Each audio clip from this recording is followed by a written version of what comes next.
There we go. And that should be... Okay. And if I switch to...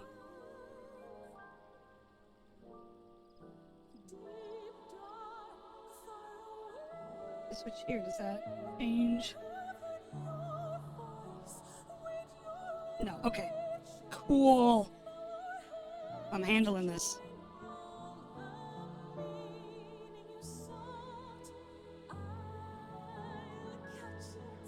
Alrighty.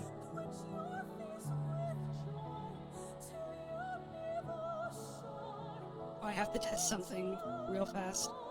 If I do this...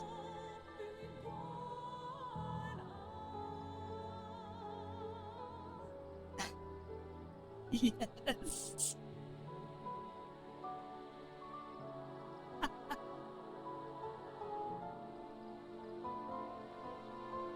Welcome everyone! I see that Leaf pinged the Discord. Let me,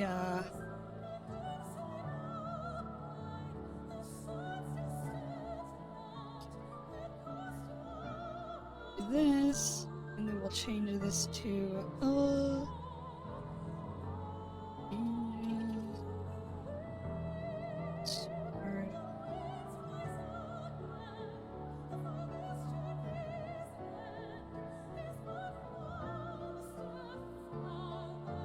there we go. Alright, proper category, got a title. Thank you for the follow, Xanada. Hello, Argo Sleuth. Welcome in Dakabird. Jeffy Ragnar, hello. This Harpy Fugi, courtesy of Leaflet, because she's heckin' amazing, is the character I'm running currently in the Marine campaign. Yes, so this is, for those of you who are unaware, the Angel Sword TTRPG is kind of still in testing, and it doesn't really have a solidified character sheet yet.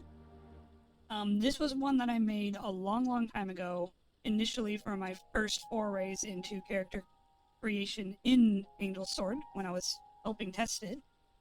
And it is now up to version 7.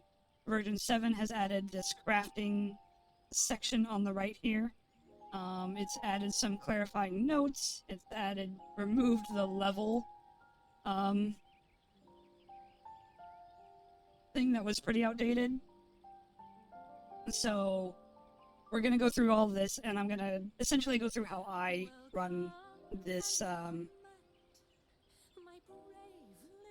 this character creation process. So I've got the rulebook tab up here and the Google Sheet. Normally I use this in 2 windows, but we're just gonna bounce back and forth for one. Heck, I guess for those of you who don't know, I guess, Leaf, am I allowed to just post the link?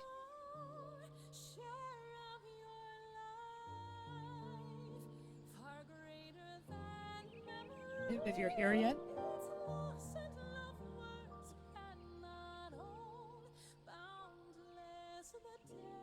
Yeah, I thought so. No, it's my stream, I get to post the links, so there's the rulebook. I'm not gonna post the link to the character sheet, because if you want that, you're gonna have to get into the, Angel Sword Discord, and probably, I think you have to sub to Patreon to get into access for all of the features that you would want. But yeah, so I'm kinda lurking here to see if Miss Leaf will pop up to see if she wants to put any input in here.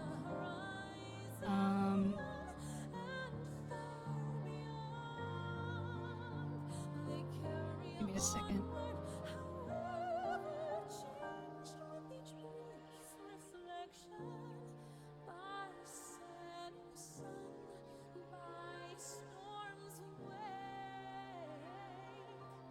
Whatever. and enjoy the Final Fantasy XIV orchestration roll background music.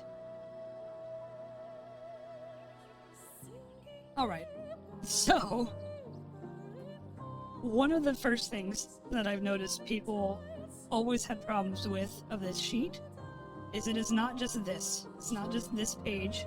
There's more stuff down here to kind of help condense your rulebook like features into.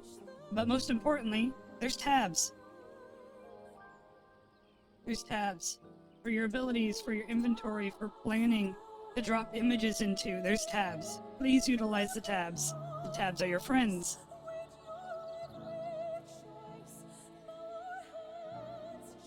So, yeah. Pay attention to the tabs. The tabs scare you. No, wow, the tabs are your friends. So, I actually start my character creation process down here.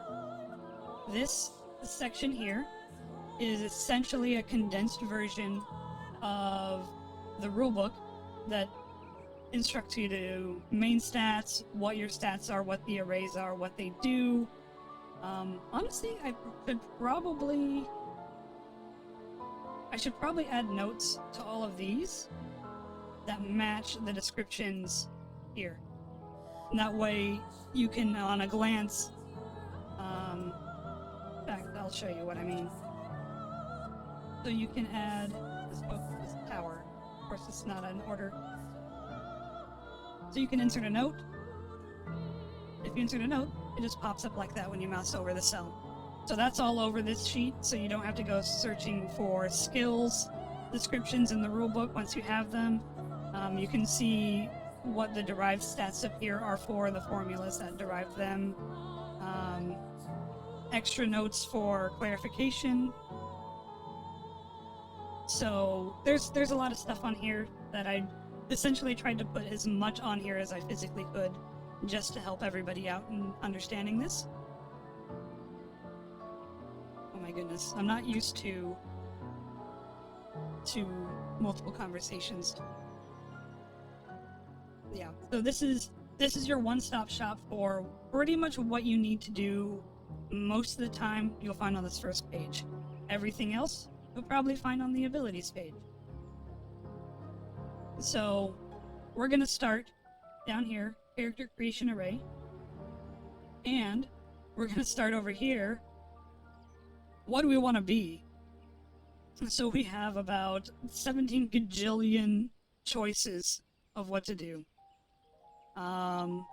Your method of choosing what you're going to play will vary intensely person to person. I specifically go for generally, I'll select a tier 2 class that I want to build into initially. So whatever I'm feeling like this character will be, what have you. So in this case, what I want my character to build into is some sort of martial artist. So I want to do unarmed combat. But what I'm going to do is I'm going to select the Bajikwan style, brawler. I know that's unarmed combat. And honestly, even if I didn't know what all of these were, I would just use the images that they're showing me, right? So, or by the names.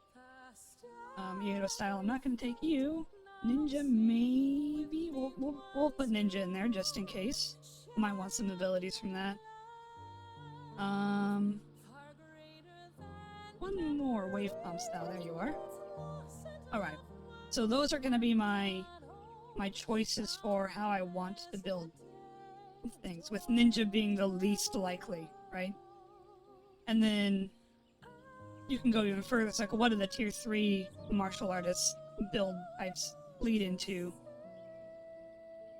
Which would be Zen Warrior here. Gun Fu, if you wanted to get into that. Hello, Degenerate Pineapple. Welcome. So, but again, I focus on tier 2 class first. What do I want my class to be from tier 2?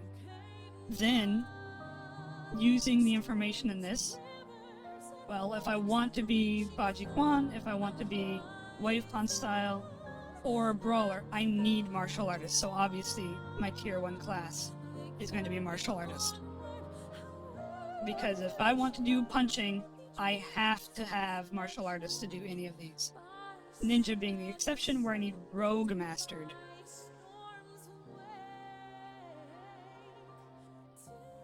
Hi Phoenix down. Welcome in. I will probably... You know what? I will probably highlight or splice out this portion and give it to Leaf. So we have yet another method of teaching people how to make characters. As meandering as my method will be. So I'm gonna drop Ninja because it's not gonna match my martial artist. So I already know I need a master martial artist.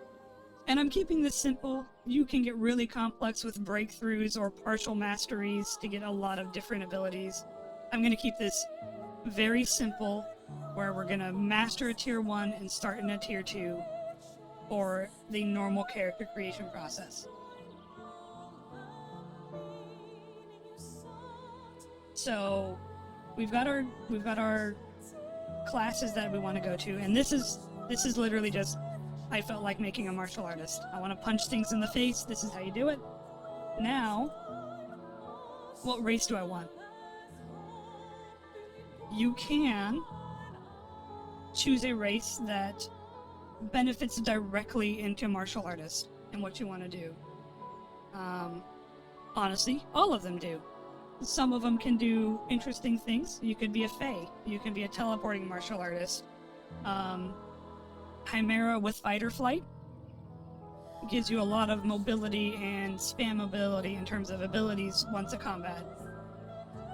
Demons have their demon blood release.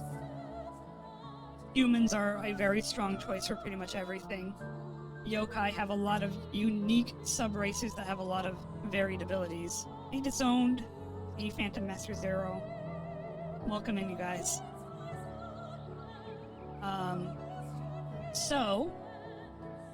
But what I want to do, I'm thinking of doing Demon. So I already know from my experience, Demon has no sub-races, so I don't even have to deal with this. Humans and demons don't even have to deal with the second half of the race selection process. So we're gonna go with Demon. A Couch Squirrel, thank you for the follow. Welcome, welcome. Oh my goodness, I'm gonna need so much water. You have no idea. Demons have families, Tazuto.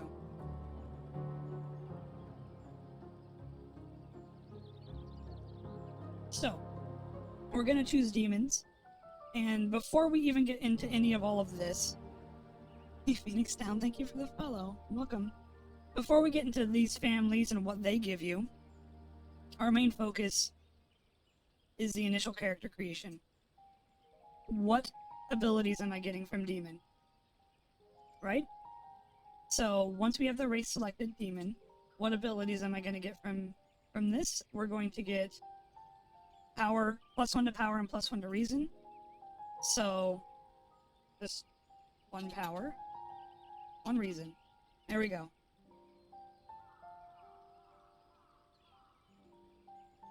So, right there, I don't have to go flipping back to Demon now to get this. I can just... I know what I got. I don't have to remember where this came from. It's good for bookkeeping, so you know you've got the right amount of values in these stat pages, which is some of the harder things to do. By the time you're through with martial artist and whatever else you have, you've got another set of bonuses here, and you've got your racial bonuses. And if you don't remember what you took, you might not remember why your values look like you do. So you might make a mistake. So this is all here for bookkeeping. This helps you. This helps your DMs. If they want to check your character sheet, they can literally scroll down and see, okay, where did their choices go? Does this match what I'm seeing up here? So they have to do less mental math. They can literally just look to make sure that these two match each other. So take notes for yourself. It will benefit you. It'll benefit your DMs. And so on. we're making a martial artist, though. So next step is I'm going to assign my main stat array. This will essentially define how your character plays primarily, but I already know I'm getting 1 power from being a demon outright. So, I probably, unless I just want to really punch hard, I don't need power 5. But I want to be hard to hit. So I'm going to put agility first, because I want to have my good evasion and dodge and high initiative. So some of this will require you to read the rulebook, and I encourage you to read the rulebook before you make a character, right? Understand what all of the abilities do and how you're going to build things out of them. So I'm making these choices and talking about this, assuming you've at least read through the rulebook as much as you can stand. Right? So that leaves us with a couple things here. Now, you have 443 for your remainder picks. The Iron Tiger, welcome, thank you for the follow. Vasilger, hello, welcome. And Spiteful Bennett. Yep, it helps reading beforehand, at least in terms of getting through. Like, know what your stats do, know what the substats do, know what derived stats you want to build on. So, at the very least this. I know it's right at the beginning, but at least know what you're getting into. I'm not prepared for ads. Actually,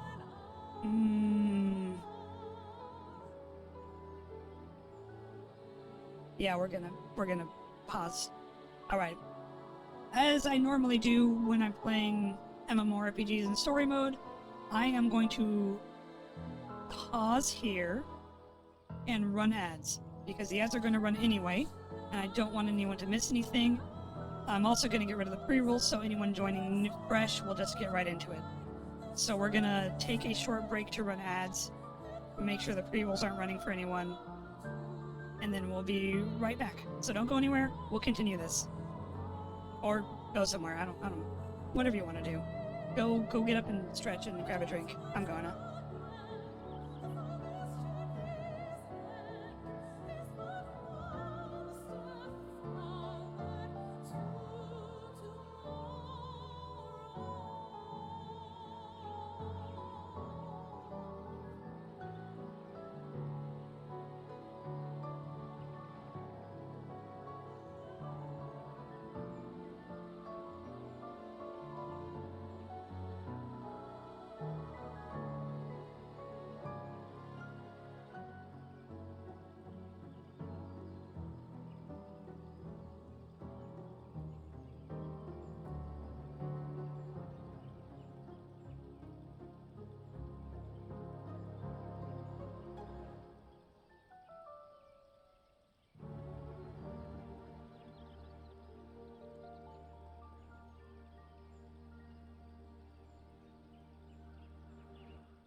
Welcome and well met, my brave little spark.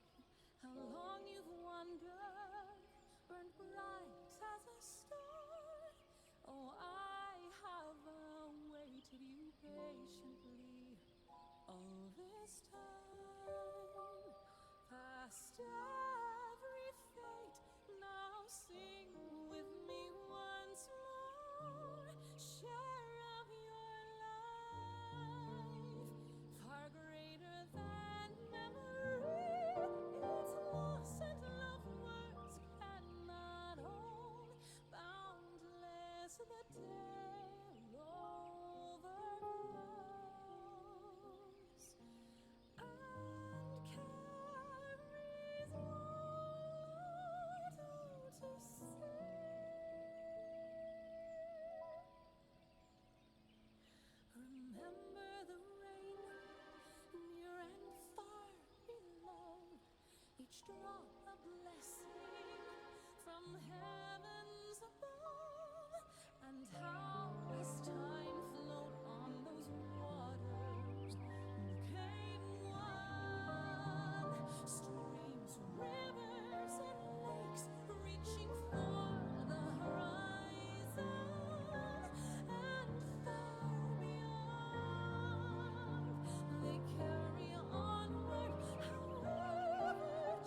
Okay, I'm back. Oh my goodness, I don't even know who I've thanked so far. Disowned and Flip Shot. Oh, you're right! I should have deafened. I'm dumb. I normally just, like, zonk my model. Dreadful Haze, Mario Reignited, Lord Googler, Sharky, and Spiteful Bennett. Thank you for the follows. Welcome, welcome, everyone. Alright. So, I guess to reaffirm something, the first decision I think you should make when making a character is decide what it wants to be. It seems simple, but it will determine everything about how you build. The problem I have with Angel Sword as a good problem is you get choice paralysis. There is so many things you could be that you really have to kind of go in with an idea of what do I want to do, what fantasy do I want to fulfill with this character. Road to Dawn, thank you for the follow. Welcome. Yeah. So, knowing what you want to do, even it's as simple as, I want to punch things in the face. Well, we have classes for that. So, choose by what you want to do. Then, your next choice will be the kind of anchor of your entire character build, which is your main stat array. Your main stat array, pardon me. And this will determine primarily how your character plays in terms of direct combat and so on. Substats more govern your out of combat. Main stats will mostly determine your combat capabilities. So as a punch in the face, I'm probably not going to wear heavy armor, so I'm going to want to dodge a lot. To be able to dodge a lot, I need high agility. And please, please, please, again, use this section here underneath the primary character sheet on this spreadsheet to track what you do. It will help you a lot, right? So now I have the choice. I have 2 4s and a 3, right? And I want to be punchy, I want to be fast and dodgy, so I have agility as my max stat. Jay Stay Off, thank you for the follow, welcome. But I also don't want to be so squishy that I'll die in a couple hits, and I want to be able to hit my targets, and I want to be able to hurt them when I hit them. Problem. I have 2 4s and a 3, so something's going to be low, unless I take into account that I get 1 power from being a demon. So I could focus in power and turn that power into a 5 by putting power here. This will turn into a 5 above, so it'd be 5 agility, 5 power. I'd hit really, really hard, but now I've sacrificed either toughness or accuracy. Me, personally, I don't want to do that. So I'm going to put toughness and focus like this, and then power last. Because I know I'm going to bring power up to 4 by myself, by being a demon. So, I'm going to take these and fill them in. 5 agility here. 3 power, but it will become 4 because of my 1 in, my 1 from demon. Or focus, or toughness. And as I do this, take a look at this information over here, and why I built this sheet.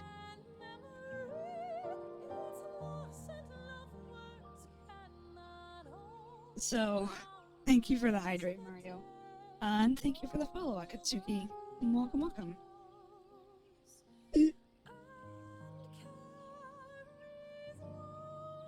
Oh my god. I just realized I don't need to have my camera on. Hold on.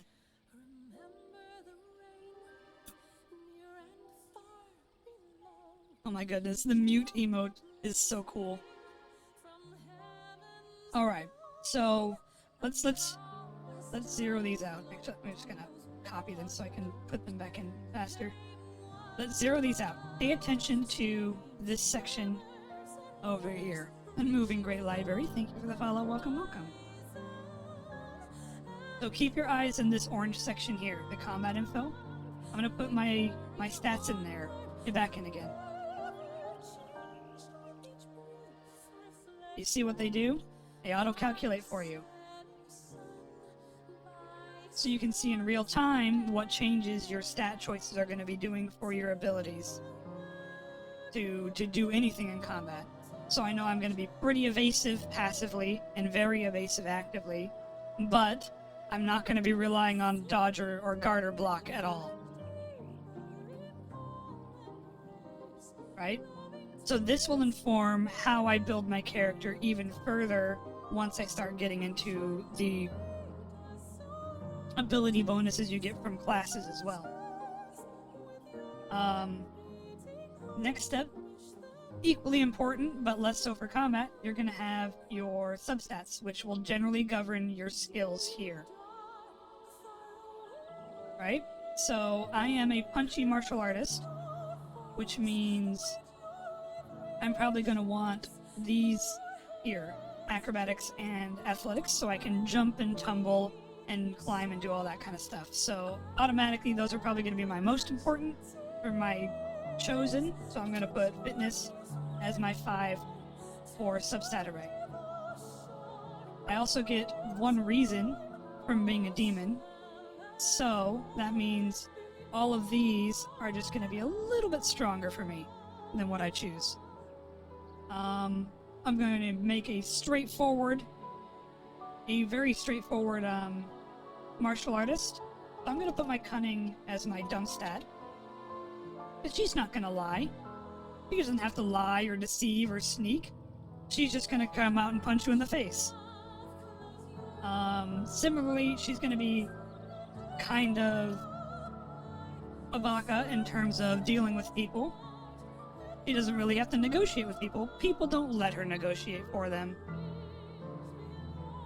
And that leaves us with awareness and reason. So I'm going to put awareness here. Being aware of your opponents is important.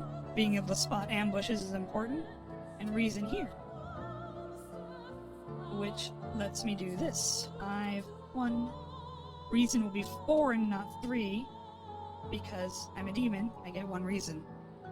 Again, this is why we put the bonuses here as we get them. And as you notice, as we filled in these, now we have raw bonuses here. Okay? There's 1 other set of things to... What? Thanks for the gifts of the gotcha guns, wizard.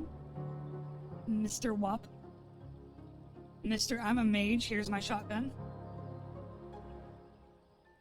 Back in races, you have proficiencies, you have skill opponents, but mostly you also have abilities, and you have a family.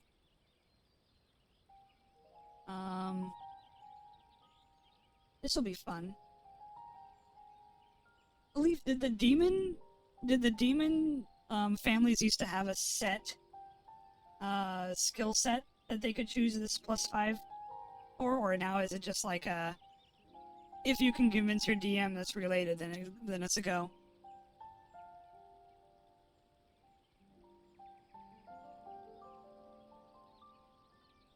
So I'm gonna get this out of the way here, these proficiencies. Yeah, just whatever makes sense. So I know I can read and write Common and Sorthan, so I'm gonna add languages here to my proficiencies, and weapons here, because I get a weapon. And instead of listing, like, the languages down this line, I'm just going to... I abuse notes.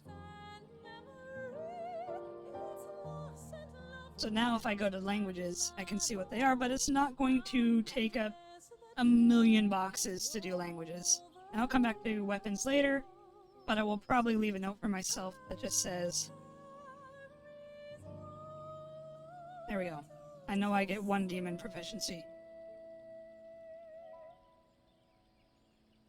Remember the rain, near and far below. Each drop of Alright. blessing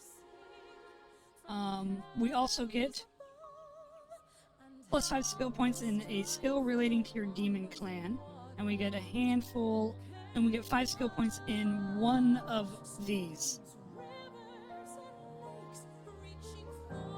So I guess our demon clan is going to become important now. We'll get to the divine release and all of this when we get to abilities. But for demon clan, do I want presence concealment? While this does have a really good implication on being able to control your mana well, which is important for martial artists, mine's going to be too much of a baka to hide for anything, so we're not going to do presence concealment. Lear, the oracles. I take the dodge action and remove lock-on from the triggering attack. So this is really strong for a dodgy person, because your counter is lock-on. Lock-on, which, again, I feel like in every opportunity there could be a way to link a keyword to actually pop up what it means. You should do it, but everything is still being, like, optimized. But if you're ever curious what a word means, you just go to keywords. We're gonna figure out what in the world does lock-on mean. And lock-on attacks ignore the bonus from dodge. Well, that's no good. I rely on dodge to not die. So, I could choose Lear, the oracle, so I could have some ability to dodge these very strong anti-dodge build attacks.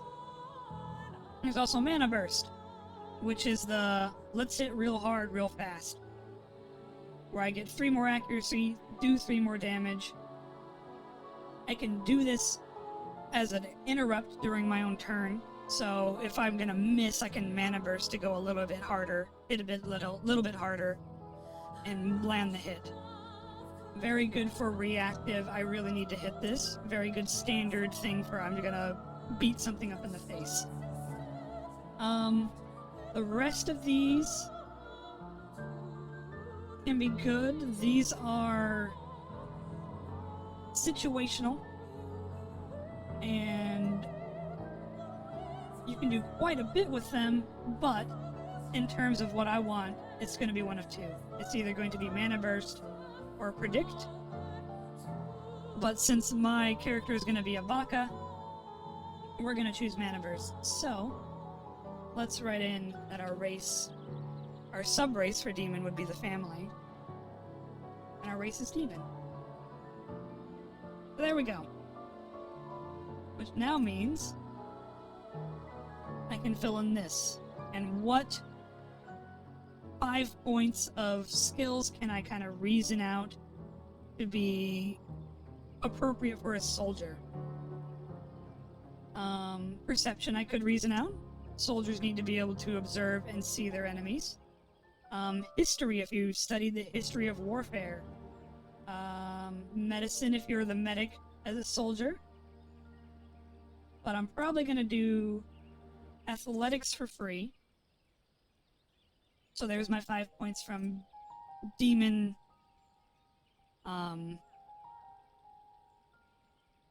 Demon D-Clan.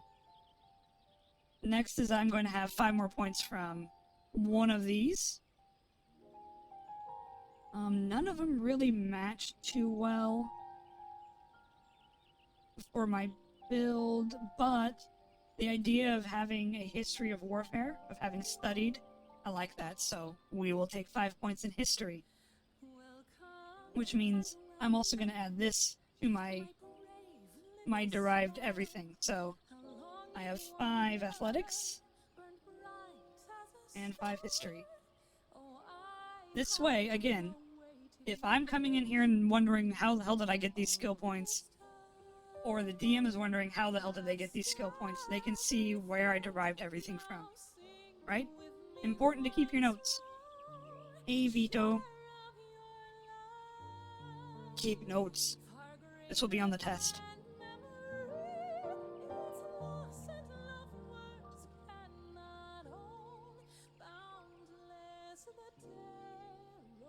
Every time I do character sheets, I always underestimate how much there is to do on them. As we just got through demons.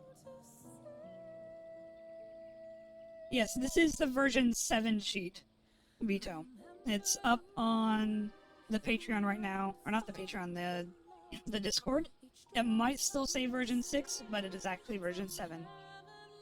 And you can copy over the new things, or my suggestion would be to just refill out your character sheet and resubmit it with a new link.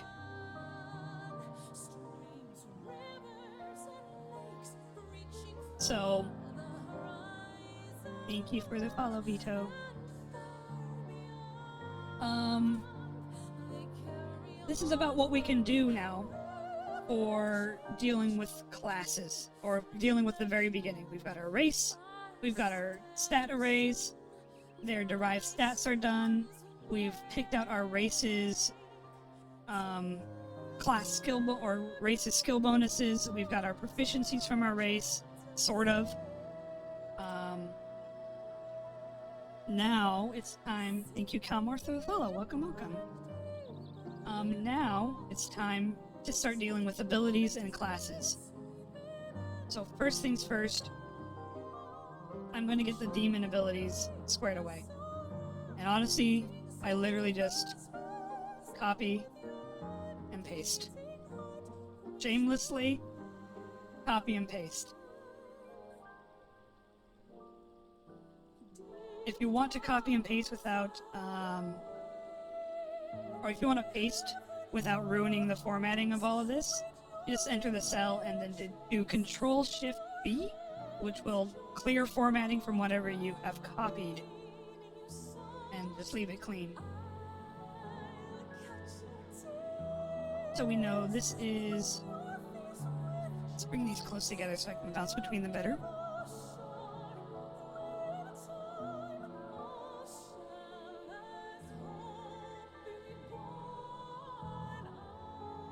We'll get to the skills in a little bit, Tatsuto. Alright, so this is Divine Release. It costs 0 AP. It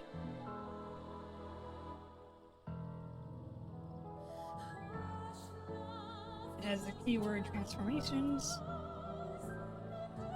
Range is self, requirement is none. So now, I don't have to go digging through the race portion of the rulebook to find out what my ability does. I can literally just use it. If I say in a game, hey, I used Divine Release, the DM can literally come in here and go, oh, that's what you did.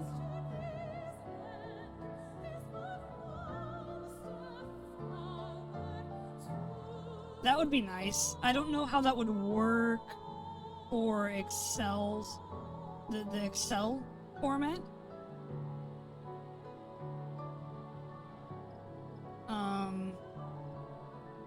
But yeah, I'm not sure how much time you should put into, like, trying to make this more ease of use for exterior character sheets when the intention is to have an on-site character sheet. I guess. It would be useful, but again, take away from focus. And then Demon Blood Regeneration has none of these. None. Alright.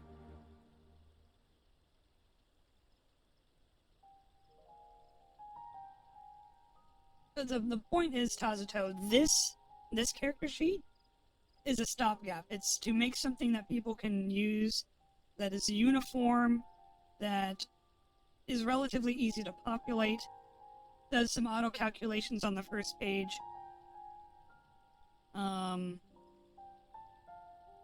There's plenty of ways you could do this. I just didn't want to put in the effort to do it more than this when the intention is for this website itself to have character sheets for you. That you literally are supposed to just kind of go like, add to character sheet, and it will populate it in. Alright, so we finished populating our demon information, including all of our skills and proficiencies. Even though we haven't defined what our proficiency is, we know we have one. We've got our abilities. Mostly, we need mana burst,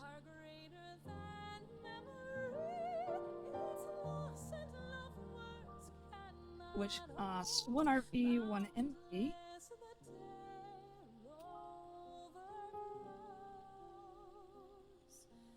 As a keyword of instant, range of self, requirement none.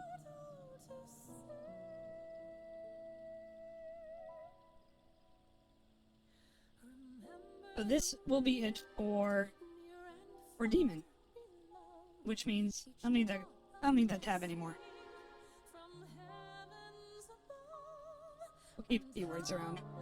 And now it is time for martial artist.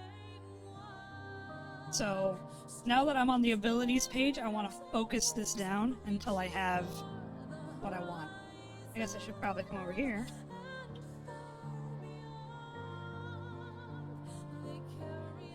Tier 1 class, I'm going to have all 8 mastered. That will cost 800 experience.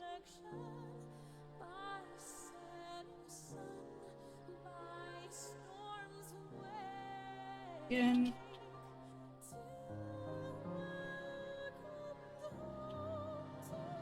I'm doing bookkeeping, so I know. So, I'll get to this in a second, I just wanted to get it in there. We'll go back to abilities. You know what? Never mind. We'll go back over here. We'll explain what I just did. And why this cost 800 experience. And what all of this is. So I know I want to master martial artist. And to master any class, you must buy all 8 levels of the class. The first level of your class will be your key ability. And you have 7 more. In order to buy a class, you must spend 1 interlude point here. You get 3 to start as a new character. You must spend 1 interlude point here, and EXP equal to the tier of the class times 100.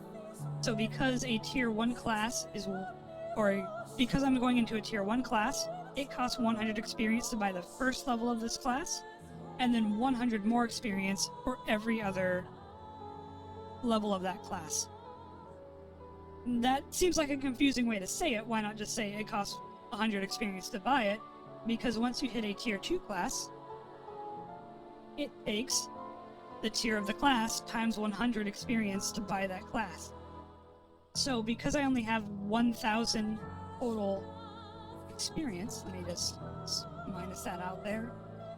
That means I can only buy 1 level of a tier 2 class. Just the first one. But after this, every level of that class only costs 100 experience, not 200. It's always only the first buy-in into the job, into the class, that costs that bonus experience. You don't have to buy every level silver. You don't have to buy every level of a class, but buying every level of class makes it mastered. And because I want to go into these further martial artist abilities and classes, I have to have martial artist mastered. Okay, so I have to have 8 of 8 ranks in martial artist to be able to take Bajiquan style, wave palm style, or brawler. I'm going to take one of these 3. I don't know which one I'm going to do quite yet, but I'm going to take one of them. So I knew I needed martial artist mastered because my goal was to be some sort of I'm going to punch him in the face class. And this could have easily been, let's pick tier 2. I want to be well, let's go Battle Master. I wanted to be a Battle Master. If you want to be a Battle Master, you know you have to master Fighter.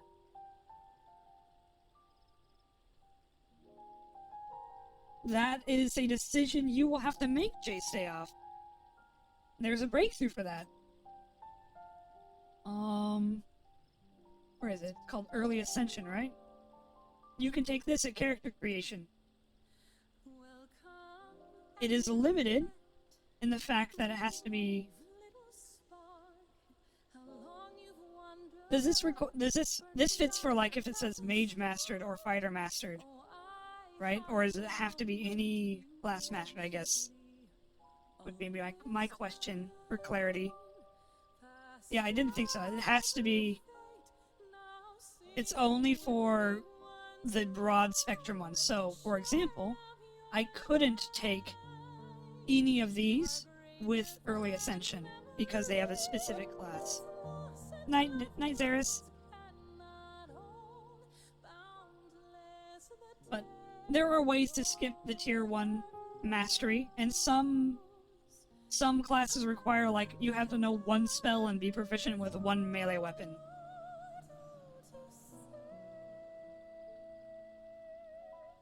Can we search for classes by requirement? I don't believe so. We have role and tier searching, and difficulty.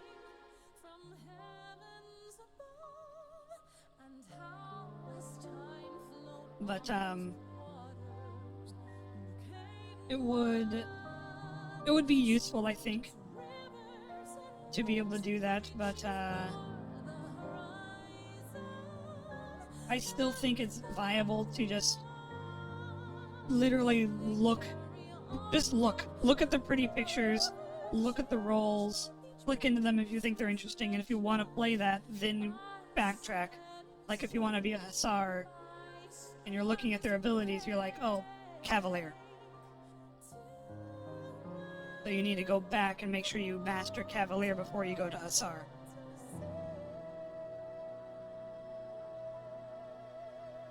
Alright, so because I'm kind of focused on abilities right now, we're going to head back to Martial Artist, and we're just going to start grabbing these abilities and taking a look. So, Martial Artist, level 1, I get unarmed attacks.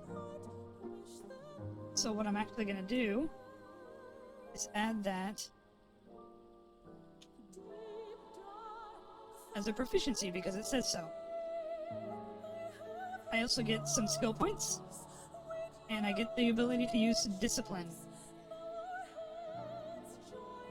So let's grab Discipline real fast.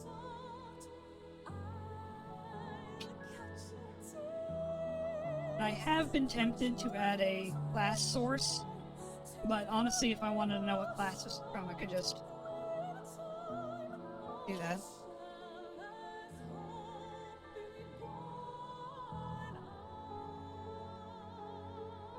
0 AP, that's a lot of requirement.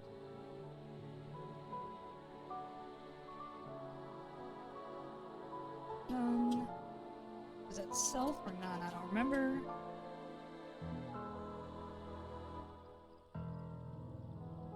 Alright. So since I know I'm mastered, I'm just gonna go down the list. Get leg sweep.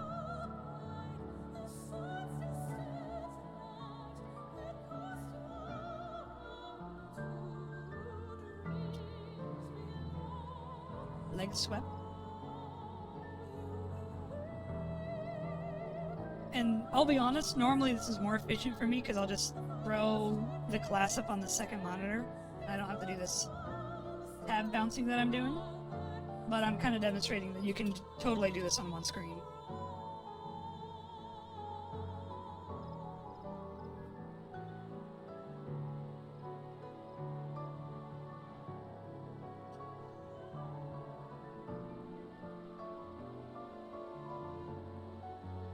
And feel free to ask questions or have me go back if you are confusion or I skipped over something because I understood it and I understand it because I've done this a lot.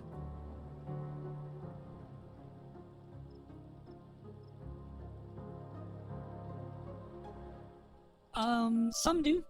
Silver. Some do. Some do not. 0 AP. E.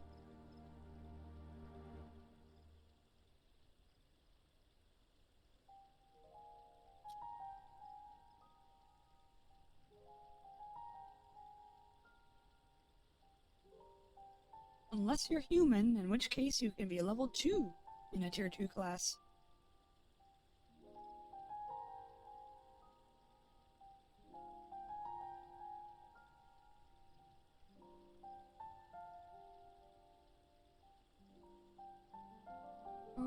RP. This. Oh, that's a lot of keywords, actually. Welcome and well met, my brave little spark. How long you've wandered, burned bright as a star. Oh, I have awaited you patiently all this time. Past every fate, now sing with me once more. Share of your life. They fit. Almorph. There's more and more non-combat classes coming into the works. Some of them still have combat-ish abilities that will let them kind of survive if they get attacked, but they're definitely not meant to be combat-focused.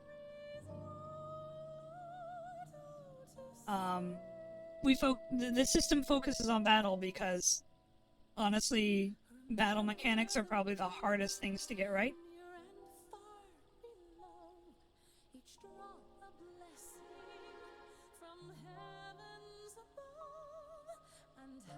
And double punch.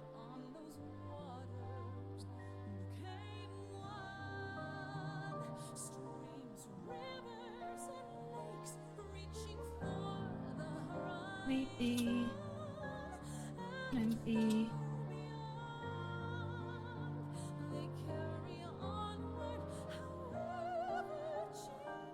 Oh, it wasn't none. It was. That's right.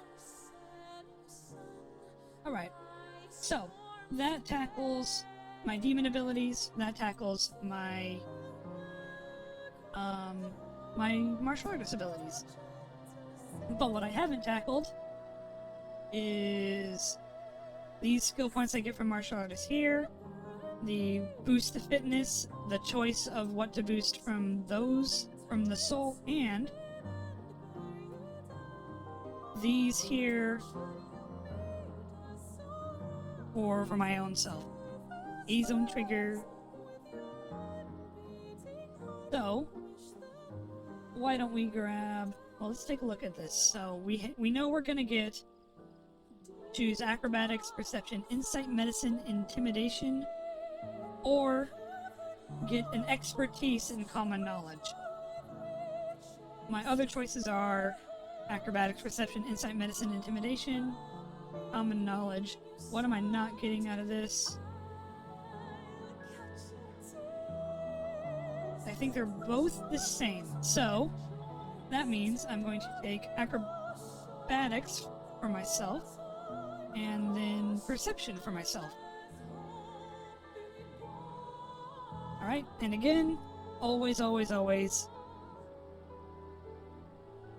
bookkeeping.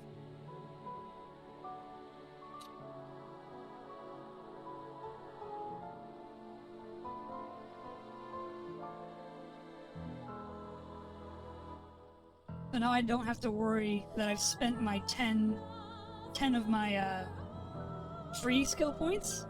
So you get 10 skill points for character creation too. These are completely independent of those. Those are coming from class and race. I also get 1 to fitness, which is good. Makes me even better at martial arts. And then I get to choose 1 from focus, agility, or toughness.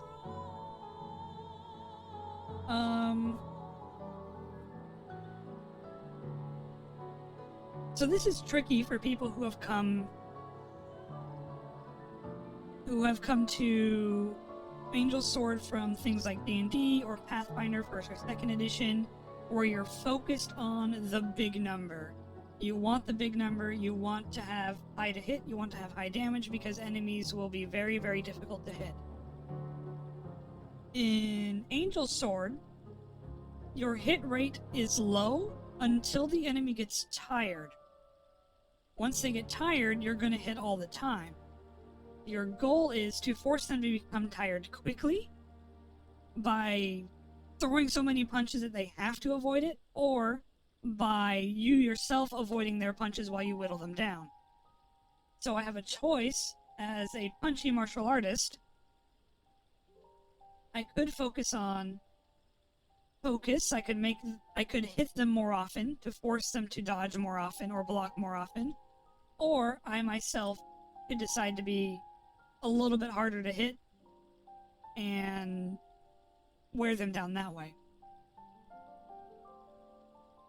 So I think what I will do is I'm going to take that agility bonus. We'll double down. Change that to a 6. And again, I'm not going to forget where my agility has come from, because I have bookkeeping. So this gives me a 13, which pretty much means most grunts will miss me 50% of the time with me doing nothing. And almost no grunts will hit me unless they crit. So I'm pretty safe against normal minions. I'm really strong against strong minions because I have a lot of reaction points to dodge with. And it'll be relatively simple for me to whittle them down myself. Not easy, because I'm only rolling +4 in my attacks most of the time, but easy enough that I'm confident with my high ability to evade damage, I'll be able to win the one-on-one, which is what this class is supposed to do. And that concludes what I need martial artists for. I've got all the abilities here, I've got all my skills from it, I've got all of my class bonuses from it. I don't need martial artist tab anymore. Example Chen is a dodge tank, yes. Now the second hard choice. What do I take as my second class? So we have the Baji Quan, which I feel like I'm missing Monk. That was the other Monk. There you are. Alright, so we have Monk. We have the classic Monk, who can throw Ki Blasts, who can unleash combos. Oh, I forgot that the Monk is fun. I forgot about you. Baji Quan is all about entering a stance and keeping in it, and the longer you're in it, the better it goes. You enter this, well, you can't move. Before you make an attack, you can choose to move 5 feet per AP spent on the move. Doesn't provoke attacks of opportunity, and it lasts until you move in any other way except by using unarmed strike keywords.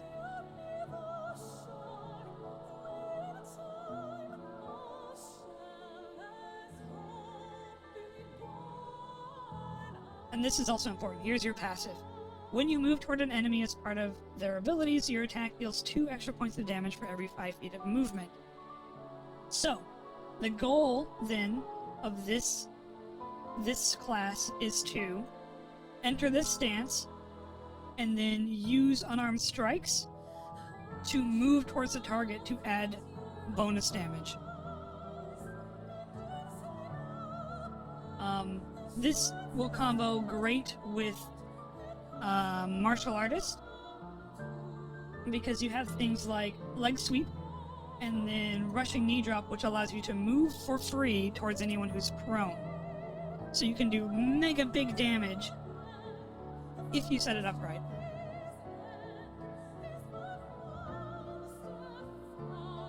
I'm reading. So I could go really hard-hitting, but kind of stationary, otherwise, monk class. We've got the normal monk who doesn't have that limitation for a good while until we get to Serene Water Stance, which lets me get 3 a bonus to my evasion, and I may move 5 feet every time an accuracy check against me misses, not provoking attacks of opportunity.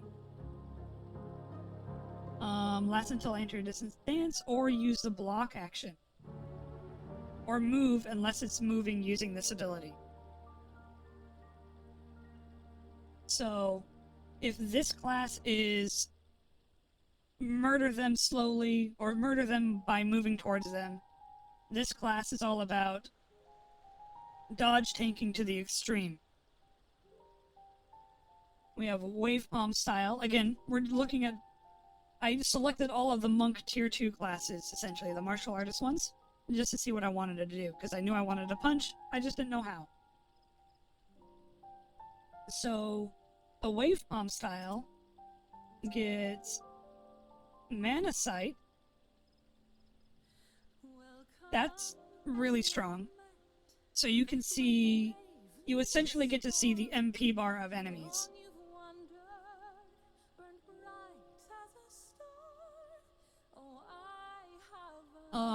Things that would rob you of dodge are lock-on or sure-hit attacks. So those things are undodgeable. You can't active dodge them. Or with sure-hit, they just hit you no matter what you do. So there are counters to dodge tanking, just like there's counters to armor tanking.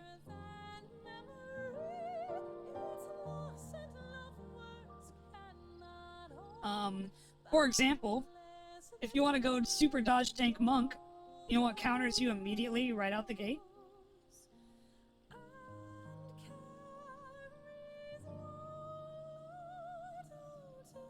Magic Missile. It is a capstone of the mage tier 1 class. They can just throw lock-ons at you. You can't dodge.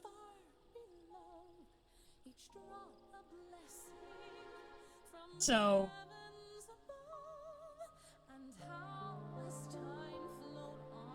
you may think you're like, yeah, I'm gonna be like super amazing, no one's gonna be able to touch you. Someone's always going to be able to touch you and kind of abuse if you don't cover enough of your bases.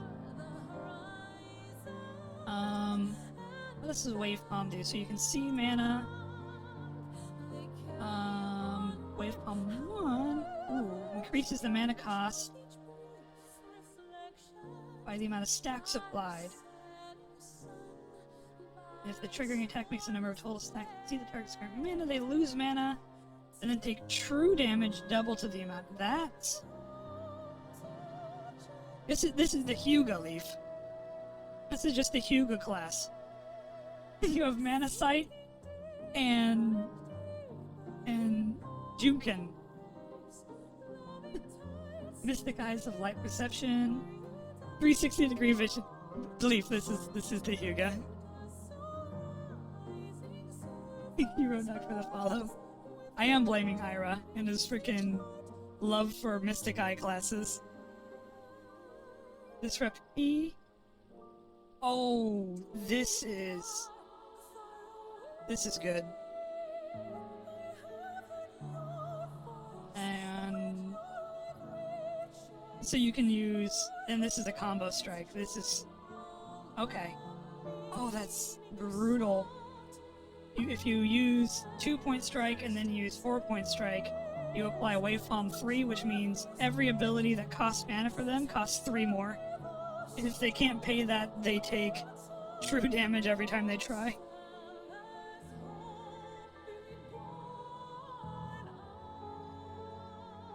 Okay. Might be worth it, might be fun. Doesn't quite fit the I'm gonna run up and punch you in the face. So kind of a back burner for example Chan here. Brawler can self-heal with Vital Drive 2. Very nice. As has a sure hit and counter strike and counter start ability. Holy moly. No movement, so you have to be standing right next to people. Hey, Van from Voidwalk, thank you for the follow.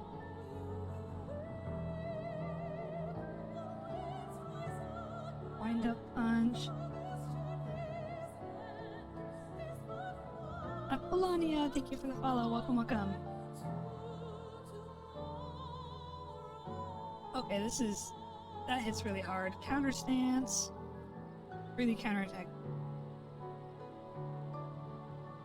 Oh. So this is your face tank monk. On the Discord, it should be in... Is it in How to Play? It is in How to Play. The How to Play channel.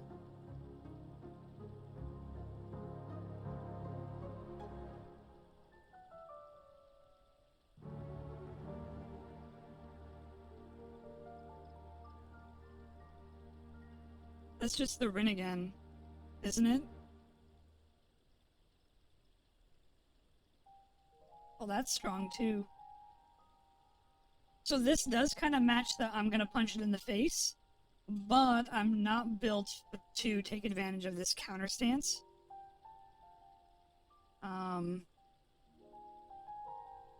So we're gonna drop Brawler. And now our choices become Monk, Bajiquan, or Wave Palm.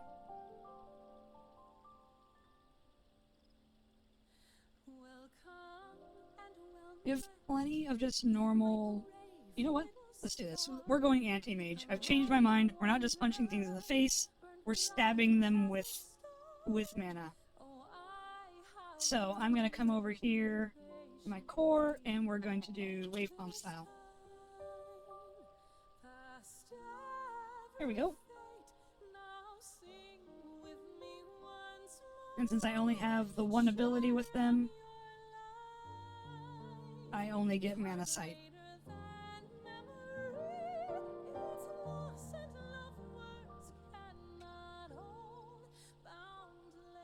But we're not done making our character bullshit, so hold on tight. As there's one thing we haven't addressed yet.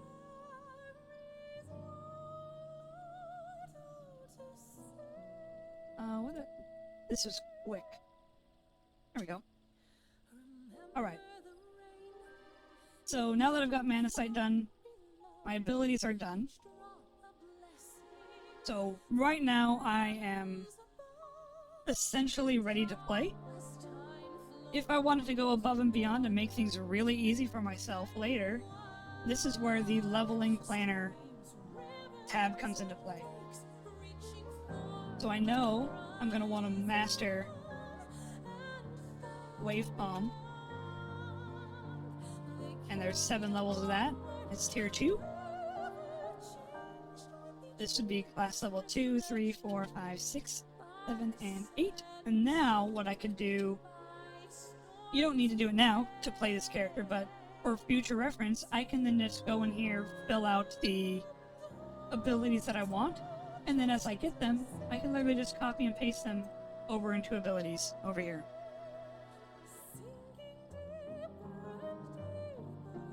Alright, so we'll get back to that in a minute. That would be the finishing touches, essentially. We have a couple things we haven't addressed yet. 200 on Wave Palm. 1 on Wave. Alright. So we haven't spent any skill points. And we haven't taken a starting breakthrough. So not only do you get 1,000 experience on character creation to select any number of classes that you want, you also get 300 points for a breakthrough.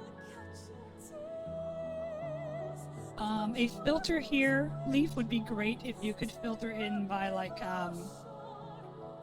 character creator or character creation requirements would be a good filter. sub-race or main race requirements would be a good filter as well. But I know that would require you to put those keywords, the keywords in like abilities.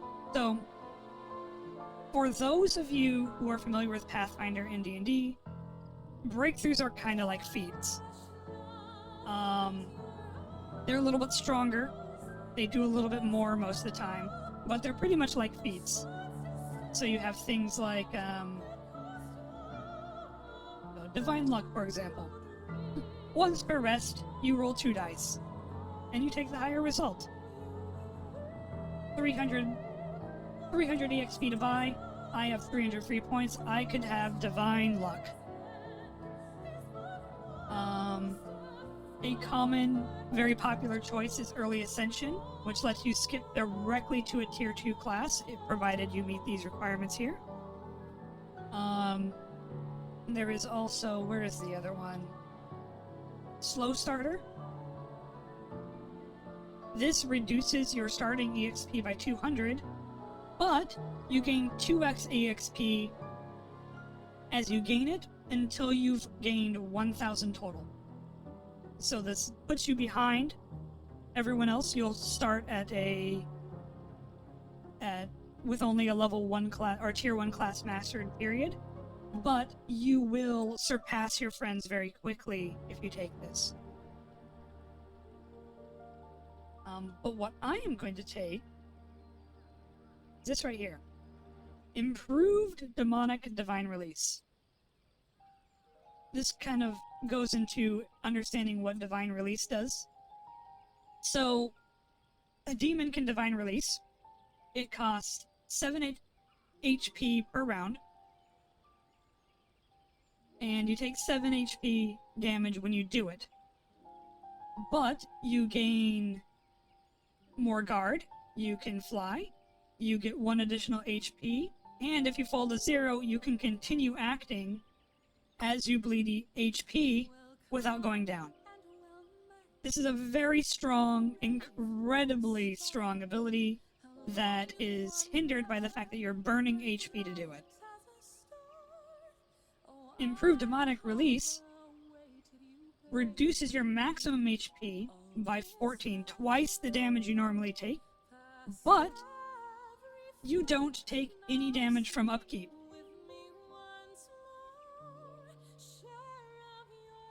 Hi, Quack Attack. So, this is my favorite demon breakthrough to take at character creation. Oh, excuse you. Turning off my rap.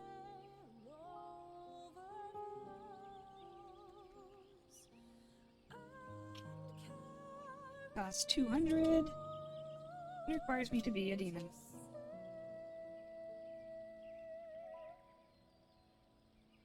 So, here we go. That changes everything about my Divine Release ability.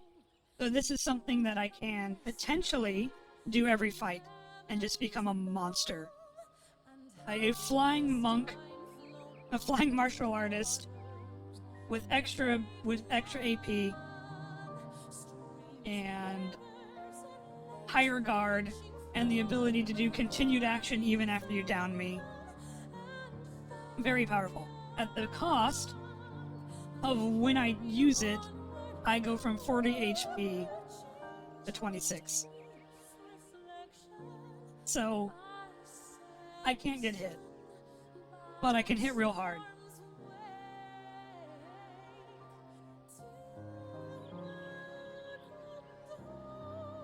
Well, this is a kind of like a walkthrough of how to make a character. I'm just making an example character here.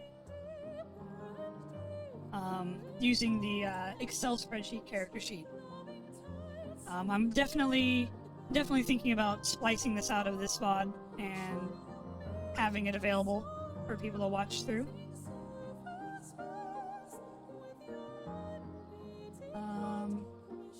Get that later. Inventory. We still have 100 EXP for this breakthrough. Doesn't really give us a lot. Some of these don't apply. I'm not a salamander.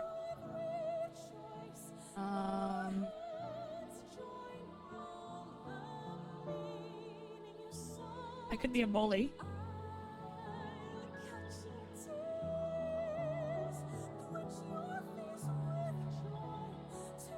Good night, Iron Tiger. Thank you for being here. Let's see. You have a question about InSync. What is the benefit of clearing Spiritual Sync if you only get to use it once per encounter? Well, let's go take a look at races. And yokai, that's where Spiritual Sync is. So let's read this. If you paid mana for this ability, you gain temporary HP equal to 5x. Any temporary HP from this ability remaining after the encounter conclusion phase is turned. Maurice, thank you for the follow. Welcome, welcome. From the encounter conclusion phase is turned back into mana at a ratio of 5 temporary HP to 1 mana. You may instead pay HP for this ability. If you do, you gain 1 temporary mana for every 5 HP you spend. You cannot spend more HP than you currently have. Any temporary mana is lost at the encounter conclusion. Once you use this ability, you may not use it again until after an encounter conclusion phase. This just lets you, after use of Spiritual Sync, you may cancel the effect for 0 RP at any time. If you do, you regain HP or mana like it is described in the ability. Alright. So you're wondering what the point of this is? So, Spiritual Sync, as it runs, you use it, and you have to suffer the consequences of your use of it for the rest of the encounter, period. You don't get to undo it. If you spent temporary HP and are low on HP and overflowing with mana, well, tough. If you need your mana back from those temporary HP, because you're almost out, tough. You're just screwed. InSync allows you to, at any time, drop it and gain the benefits as if the encounter concluded. Like it says in these, where you,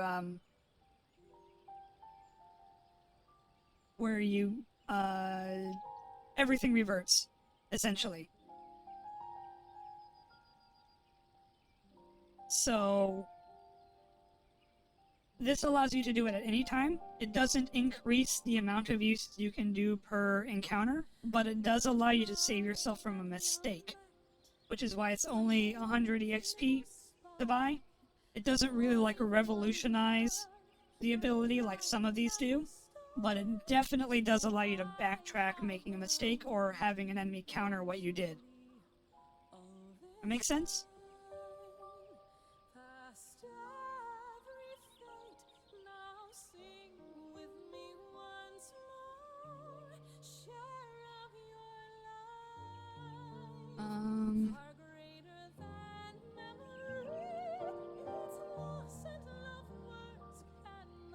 What do I want? Might get Light Sleeper for 75. This is good. It fits with the kind of all-knowing martial artist kind of thing. I'm not really anticipating having a lot of burden as a monk.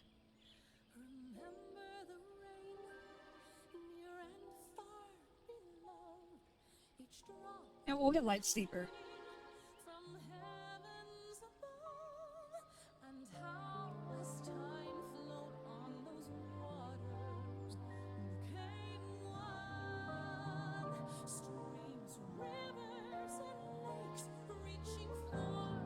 There we go. Makes you a little bit more perceptive when people are trying to sneak up on you while you're sleeping.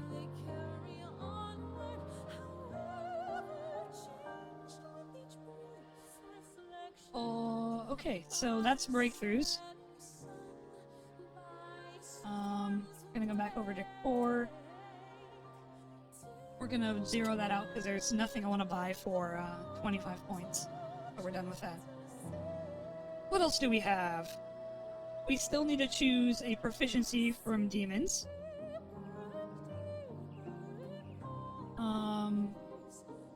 We still need to fill out what our weapons are and their descriptions. We still need to fill out what our heavy and light damage is. We still need to spend 10 free skill points from character creation. And we have to spend 1 interlude point, and we have to spend our money. So we're kind of like in the end phases here.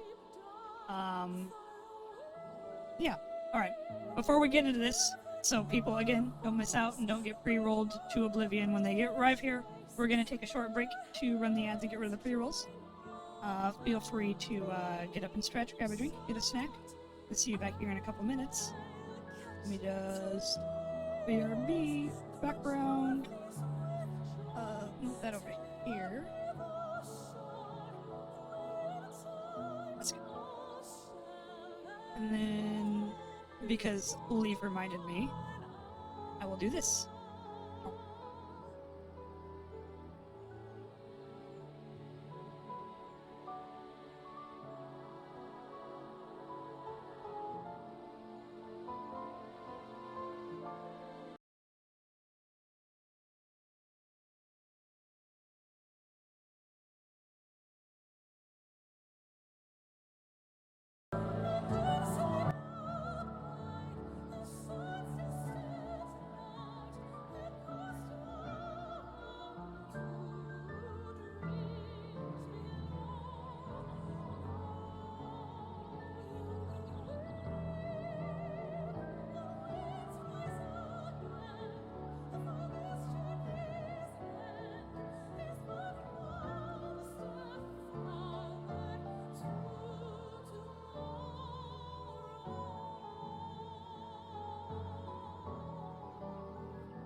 Welcome and well met, my brave little spark.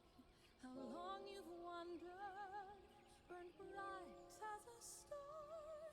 Oh, I have awaited you patiently all this time. Past every fate, now sing with me once more. Share of your life, far greater than memory. Its loss and love words cannot hold. Boundless the tale overflows and carries mortal to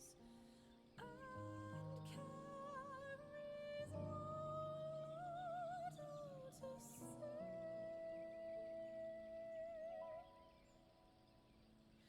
Oh yeah. I'm alive.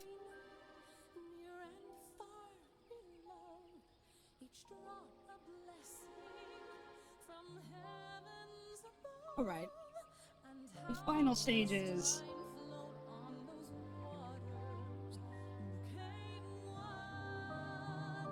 waters, became one. Streams like a phoenix from the ashes. I know it's weird, right?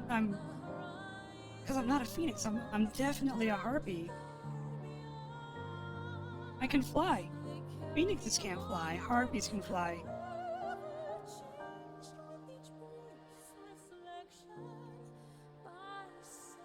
Am I muted? I'm not muted.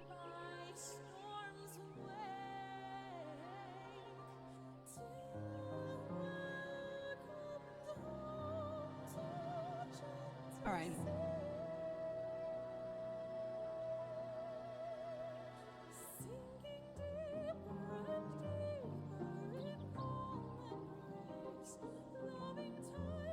I see. Alright. So, I have a couple more things to do. I have 1 interlude point to spend. I have 10 skill points to spend. And I have Glim to spend. So let's start with the skill points. I just did that. I just took a break, Silver. Fine. I've drank so much water today. This is like my 3rd bottle since stream started. Alright. We have 10 skill points to use. So, something to point out. We can use yokai as an example here. Aside from the skill points you get from leveling up and skill points that you buy using breakthroughs, almost all skill points are packaged like this, where you get 5 skill points in a skill. So you choose one of these, it gets 5. So you're kind of focused that way. Unless I'm reading this entirely incorrectly, Leaf.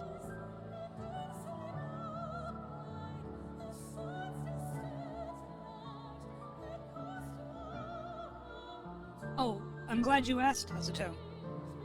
So, we recently added this section over here. Crafting skill. So if I were to take, for example, let's just get Tier 1 class, Alchemist. The Alchemist. There it is. On their skills. Plus 5 skill points in Alchemy. If you notice, there's no Alchemy over here. So what you do, since Alchemist is a crafting class, you add it here, and then you add the skill bonus here.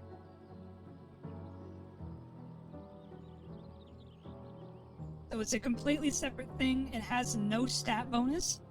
You can get equipment bonus. Say you had a +2 artisan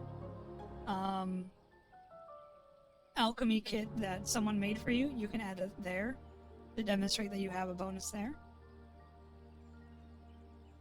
But this is where your crafting specific skills go.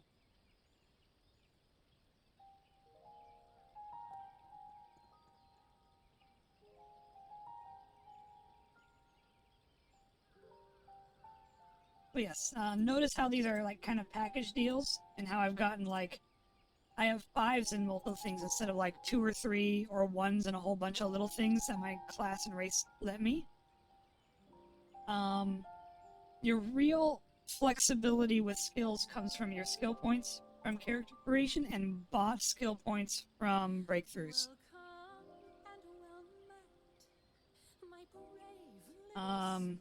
So for example, I have 10 free points to choose.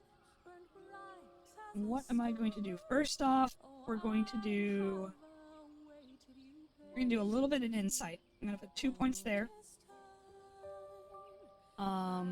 Just to cover the bases of once I've spot something, now I can examine it more closely. And we're going to fill the remainder of that with survival to show that this monk can live in the wilderness. So I'll do 2.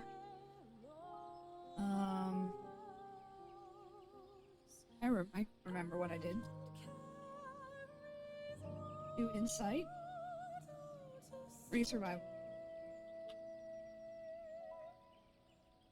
Gathering and mining would also go over here. So you would have like smithing, botany or whatever it's going to be called, mining. They would all go over here.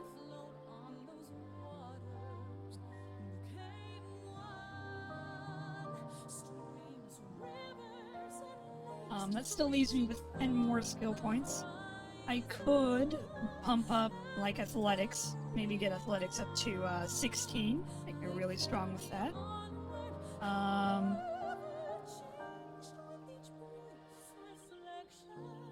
maybe we will dump some. We'll do this. We'll give some common knowledge so I can answer some questions to go along with my history. And then I'm gonna give one more point each. Oops. One more point each to acrobatics and athletics.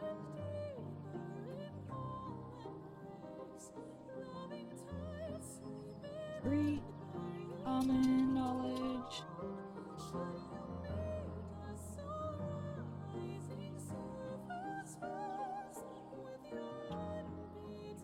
There we go. So, as always, I am bookkeeping where all of these come from. That way I don't have to reverse engineer, or I got these numbers, the GM doesn't have to wonder. It's literally clear as day, spelled out for me. And now you can kind of see my character coming together. What I'm focused on is being physically fit and acrobatic. I'm very quick on my feet for the high agility, but I'm relatively balanced otherwise.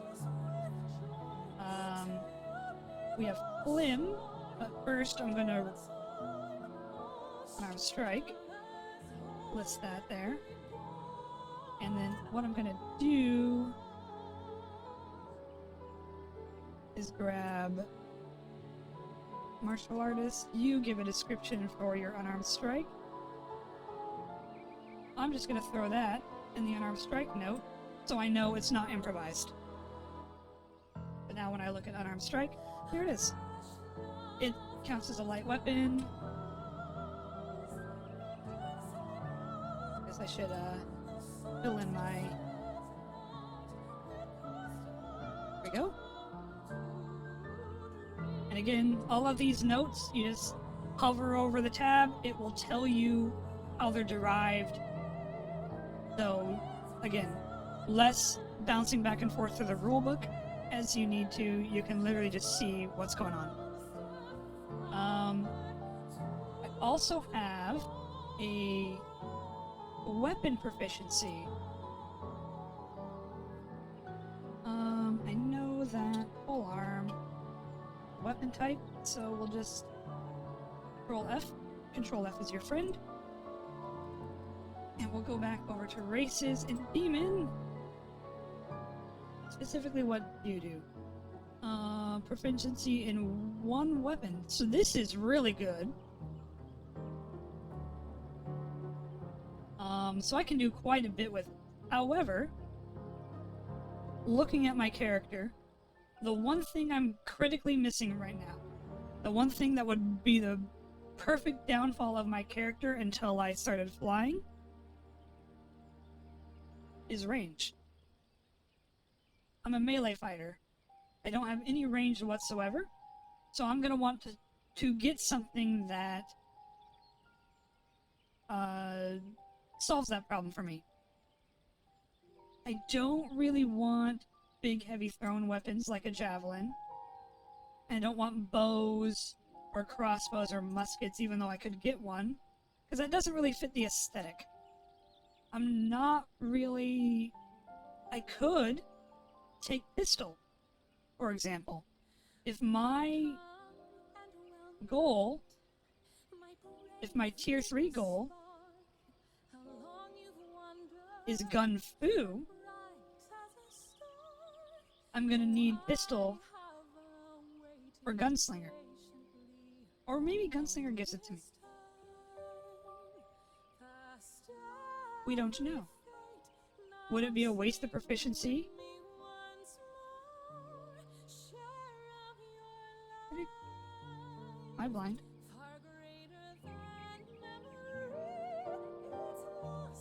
Gunslinger Master, that should be a tier... That should be a tier 2, right? Yeah. I can do the alphabet. There it is. Any class mastered, and it gives proficiency in pistols. So, pistol proficiency is a complete waste of my time. I'm not gonna grab it. If I wanted to be a gun fu person, I would just have to take gunslinger and master it. Easy peasy. So, putting that directly out of my head. The Saboteur thread daggers are always fun.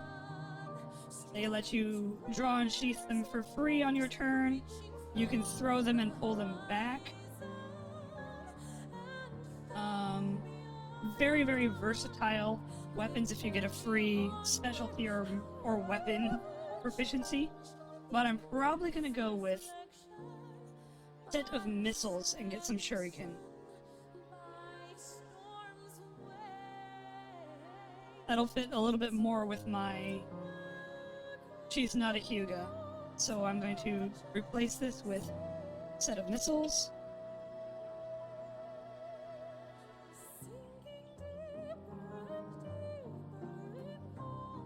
I'm just gonna call them shuriken because that's what they are.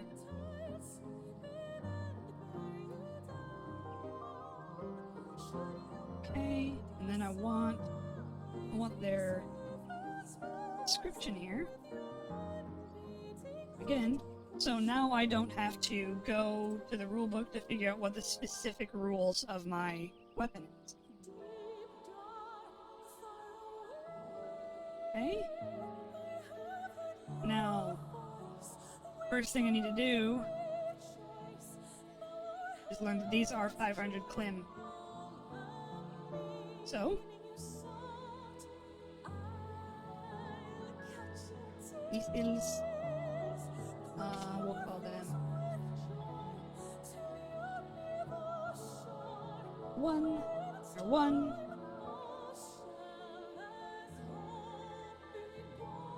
Again, we'll literally copy paste the description. I actually like that description more than what I have over here.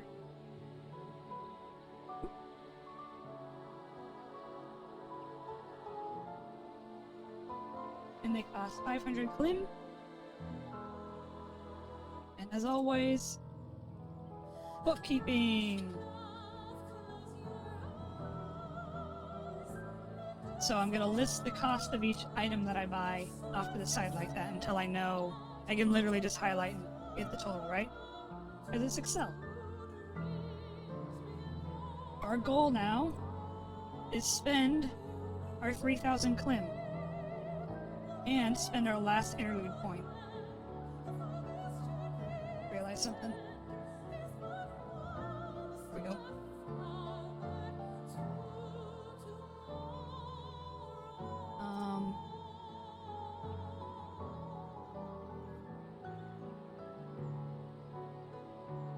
Here we go.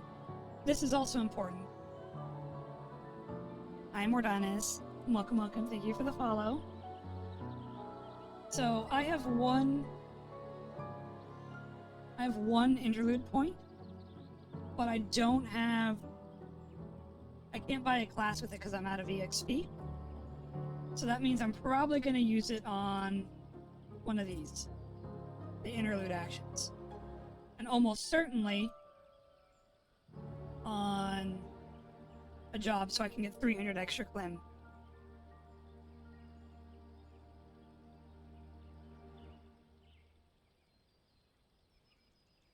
And now you fill out what you want for your adventurer in terms of gear.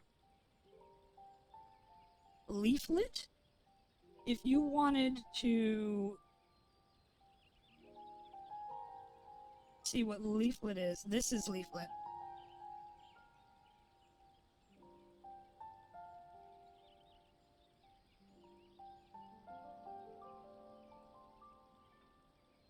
It wasn't 5+ hours ago. It was about an hour and a half ago.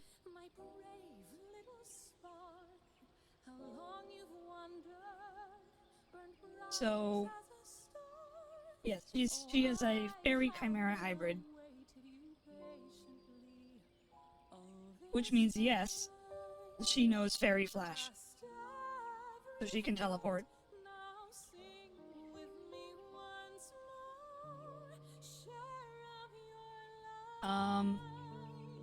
Yeah, so literally the rest of this would be to fill out the rest of your inventory with like adventuring kits and backpacks, healing potions, rations, any little fancy doodads that you feel like getting. Go search artifices. There's a whole bunch of these neat little things that you can get.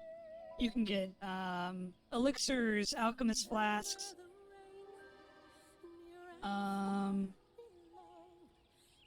So Redrock, the way you mix class or races is you pick a primary race.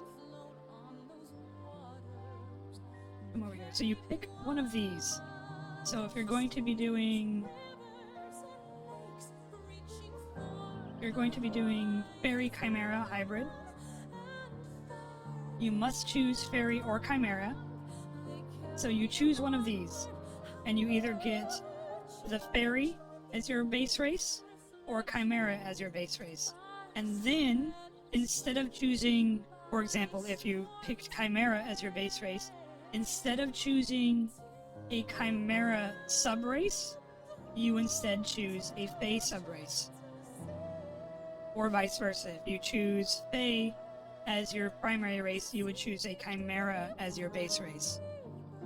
Now, story-wise, lore-wise, you can absolutely say, yeah, my father was a salamander, my mother was a dogfolk.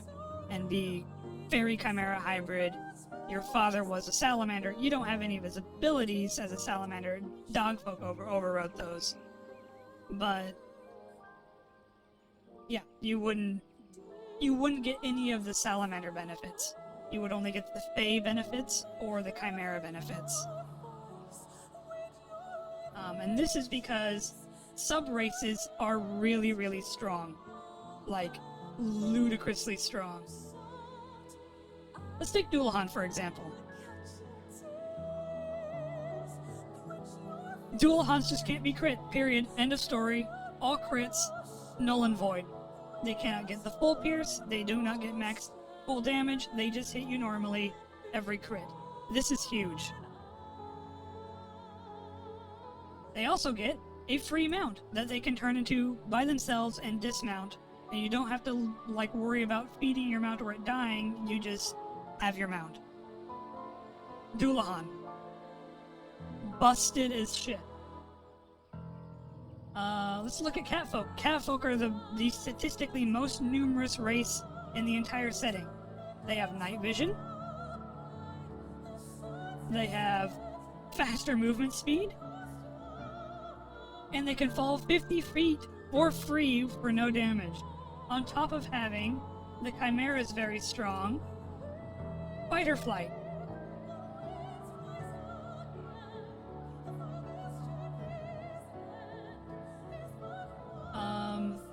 Harpies, they just fly, period. It's just a racial ability. Harpies can fly. They can just, for free, fly away after hitting you, for no attacks of opportunity.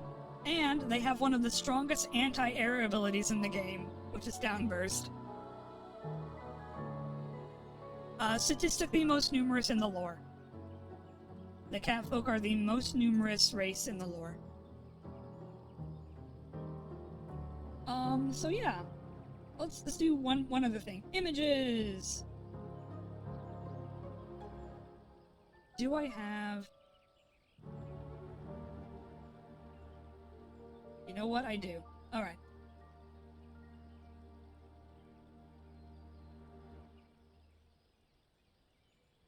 Let's do this. I'm gonna do all of this for you.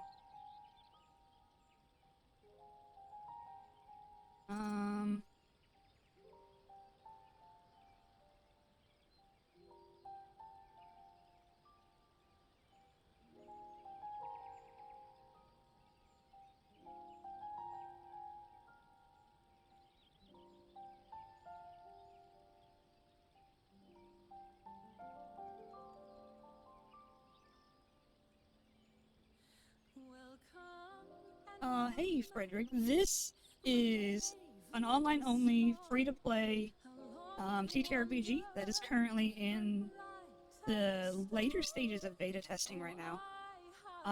There is a Patreon for it, there is a website for it, there's a Discord for it. Here is, let me just repost this. Here is there's the game. There's the manual, everything you need to know about it right there. Alright. We are going to, because I have this, I am going to put a image in here. Really the final stage.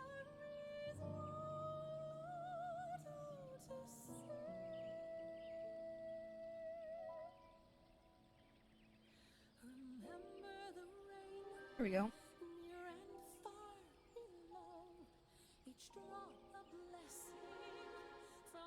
So we can use this as the image here. I'm gonna punch you in the face, monk. And for those of you who are curious how to turn this into a usable token, token maker.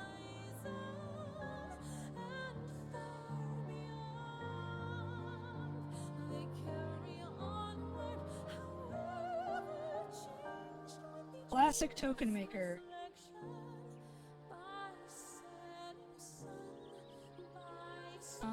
Kind of fiery red. There we go.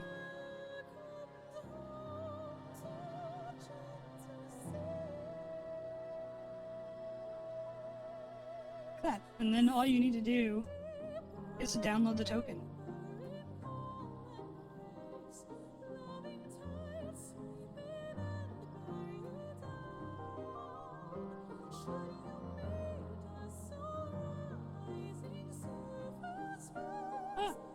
That's not what I wanted to do. Oh, I just closed. Oh well. Goodbye, Example Chen.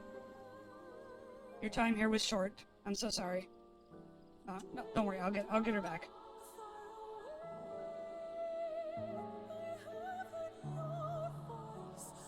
We'll get her back.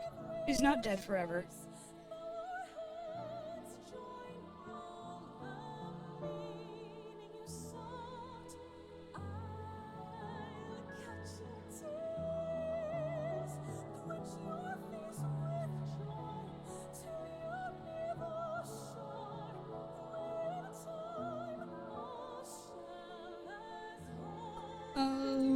Please, Example Chan. I didn't mean it.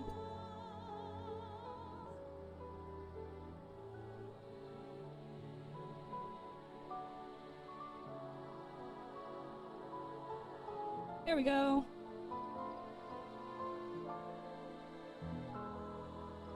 And there you go.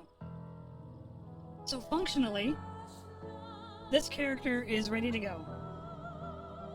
I could put her in a game, get the character profile picture, load up the token, have all my abilities. I haven't really filled out my inventory because I don't feel like it right now.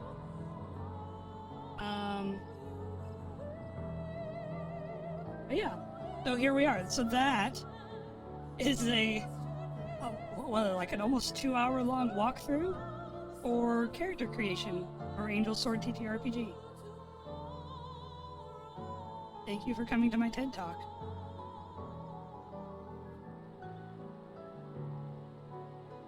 Just about 3K worth of rations. Exactly. The real play for Moraine. Bring all the rations, sell them to everyone.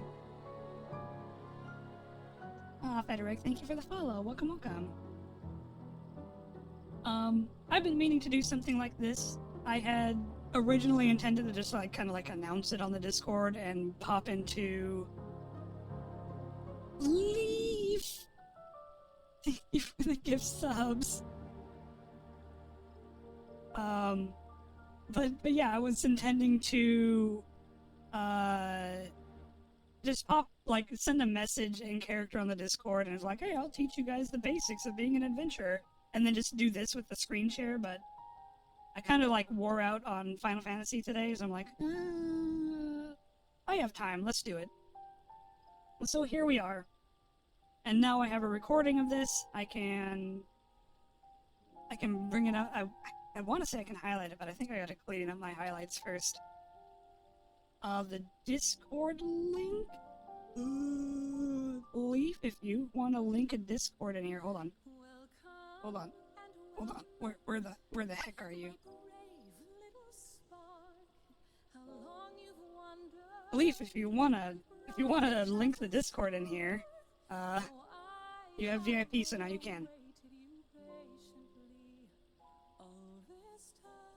I'm gonna teach you the basics of being an adventurer. Here's your spreadsheet to know it.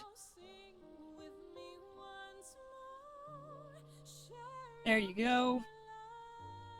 That is the Angel Sword TTRPG Discord.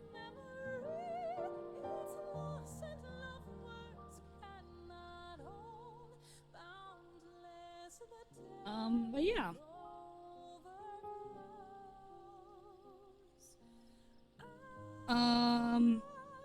There are, well, I've seen people do one-shots. There is currently a competition right now going on for designing modules. I guarantee you people are going to want to test play them. There's the Living World, which requires a Patreon sub to get into. But if you wanted to just join the Discord and see if you can get into a normal game using this system, there's nothing stopping you from doing that. You don't need Patreon to do it. You just see if anyone's available. If you need help in rulings, in confusion of something, you find a bug, you find anything, there are channels for that to help guide you and help like make the game better.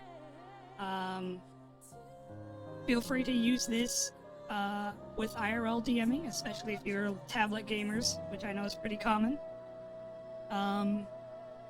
Yeah, play the game. Have fun with it. I enjoy it very, very much. I don't get to play it nearly as much as I want to, because I really want to play it all the time. So, and this is a big D&D Pathfinder First Edition headed DM talking to you. Like, I was deep into Pathfinder, and Angel Sword blows it out of the water, in my opinion. So, yeah, that's it. That's it from me.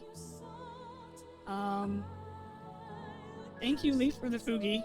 It's super cute. The muted one is my favorite by far.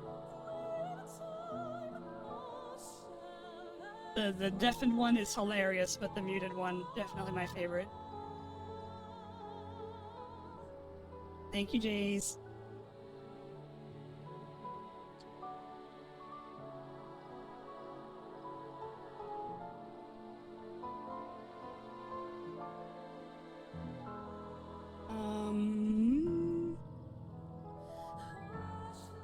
Yeah.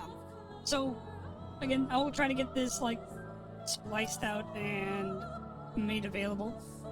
Kind of like a longer form companion to what Leaf's already done. I think it can only help. And I think it should answer a great deal of questions that I have seen popping up in the Discord, so that was the point. I don't know how to say goodbye to folks. Who are we rating? Leaf, who are we rating? I have 3 choices for you, Leaf. You get to make the decision. We have Sad Pocky playing Hunt Showdown. Oh, I got an emote. What is this? Oh my god. Sad Pocky who's playing Hunt Showdown. Crimbo, who's doing art stuff. Crimbus.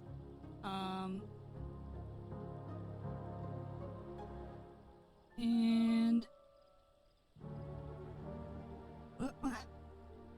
I had a third, I swear.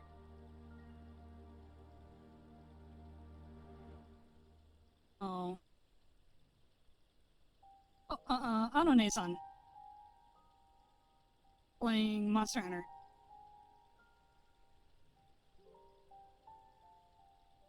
I should do it in the true tabletop style in a roll. Oh, is Minya dealing drugs? You wanna go say hi to Minya dealing drugs?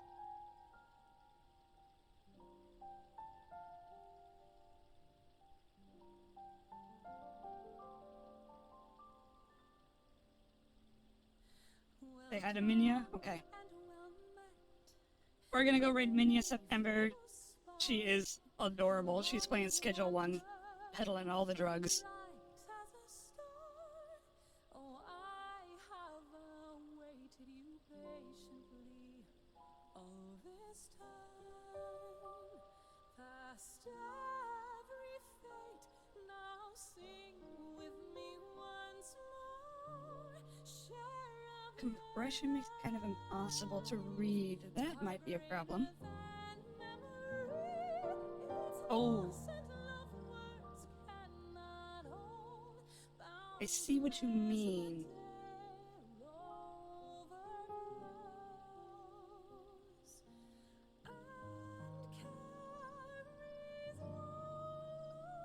I see.